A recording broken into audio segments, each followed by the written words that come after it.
Hey guys, this is Amber from NotableInk.com and I am here with something new today. I am stamping and heat embossing on glitter paper. So that is not something I'd ever done and I hadn't really seen it done before, so I'm excited to share these two cards today. I am using MirriSparkle Glitter Paper from CUTCARDSTOCK.com, and the reason I'm showing the product images of the gold, silver, and the green is because they have so accurately captured the color of the paper true to life, and I was not able to do that in my product photos. Like, no matter what I did, I worked really hard to capture the sparkle in the photos, but it was extremely difficult to get the actual color of the paper. So I'm starting off with a piece of the silver glitter paper here, and I am using Altenew's Wallpaper Art stamp set. And I've inked it up with some clear embossing ink, and I am going to use the Razzleberry embossing powder from Altenew. So I'm just going to tap that off. It was really difficult to tell. I could not tell at all where the stamping was. So obviously I poured the embossing powder where the flower wasn't even at. So, and I'm just knocking off some of the extra powder there. When I stamped it, I didn't press down on the center of that flower, so I'm going to go ahead and heat set this, and then I'm going to go and stamp it again. But you can see on that flower on the left, really with even just one stamping of the embossing ink, it came out really fine and nice and detailed. So I was really happy with how the stamping on such a textured paper came out. So because I didn't get the center of this flower, I'm going to go ahead and do a second coat, and I'll go ahead and do it on both so that they are uniform. And we will put some more powder on there and go ahead and melt that down. And at least this time I can see where the flowers are. So I'll just put all my extra back in there. And this is such a cool color. I really do like this color. I really don't have colored embossing powders. I have this, I've got a blue and a green, and that's it.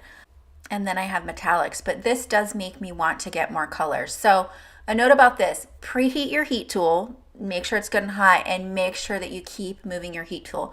You don't want to get too close. I kind of bring it to the paper and then back off from it to let it cool a little bit. But if you get too close, if you keep it in one spot, you will start to melt the glitter paper and it'll bubble up on you.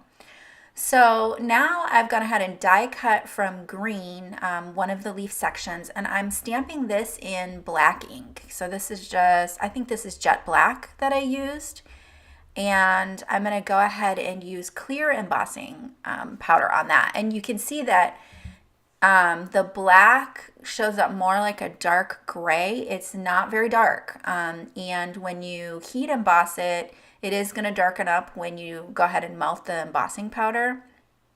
Again, keep your tool moving to make sure that you don't bubble up your glitter paper. But look how cool that looks. I think that's so cool. So you have the shine from the melted embossing powder, and then you also have it from the glitter paper. Now this is Altenew's Just Green ink, and look how vibrant that green ink is.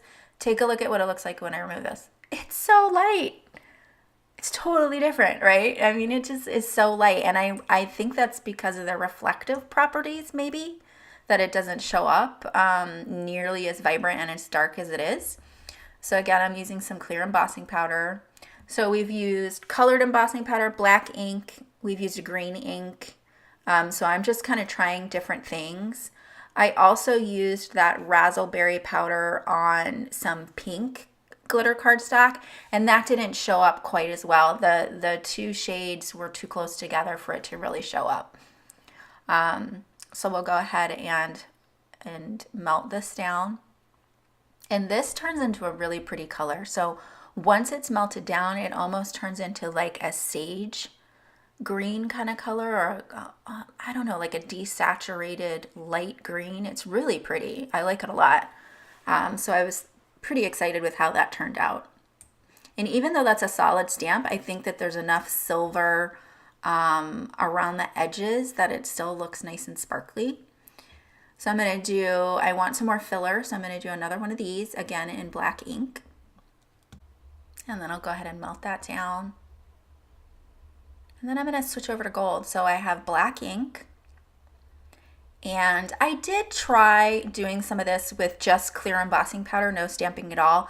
There wasn't enough contrast. You would think that there'd be quite a bit of sparkle and that it would make it darker to where you could see it.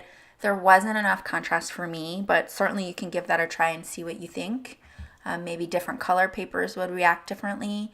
I also tried doing this with a glitter embossing powder, like a really sparkly, kind of chunky embossing powder. And it was too chunky for the detailed stamp that I was using, but I could see if you were stamping maybe solid geometric images, that would be really cool to do, is to use like a sparkle or glitter embossing powder with some solid images. That would be cool. So I've just put a strip of the green glitter cardstock underneath this strip of pale gray cardstock. I've stamped a sentiment. I'm going to do the same thing with this black strip and some gold cardstock. And I have run both of those two pieces of A2 size Nina Classic Crest Solar White through embossing folders. I'll have all the supplies listed below and links to those products in case you're interested in those. And then I'll also have them listed on my blog as well. And so I'm just arranging those. I'm going to pop everything up with some dimensional foam, and that's it. Those are the two cards. So I had such a great time. This is definitely a technique that I'll do again. I was happy. I had to take the cards outside to photograph them in the sunlight to get the sparkle. I couldn't get anything close to a good image by just using my lights inside. So if you're a blogger and you're trying to take photos, these are ones that I would definitely recommend you taking outside. Thank you so much for stopping by today. I hope that this inspires you to do some heat embossing with your glitter papers. Definitely check out the MirriSparkle Cardstock from CUTCARDSTOCK.com. It is such a great paper and it die cuts so easily like butter. If you liked this technique, please share it out to your other crafty friends. This is what cues YouTube to know that they should also share this with more people. So that is so helpful to all of us bloggers. Thanks again and have a great day.